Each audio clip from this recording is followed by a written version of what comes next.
南投信义乡的草坪头李亚花等咧大开，讲也阁有10天的黄金赏花期。 来到草坪头的游客看到开甲真水的樱花，拢赶紧拍开手机的镜头来翕相留纪念。除了何真香，草坪头即摆李亚花嘛开甲真红个水。我们草坪头园区目前在盛开的就是合金樱跟八重樱。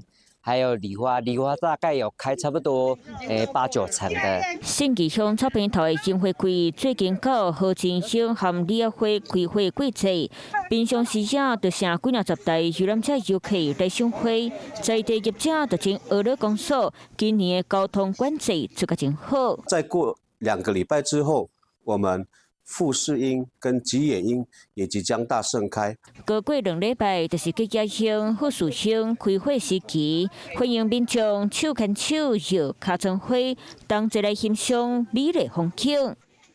Hello， 我是易景，想要抢先掌握最及时的新闻资讯吗？赶快订阅、按赞、开启小铃铛，锁定华视新闻的 YouTube 频道。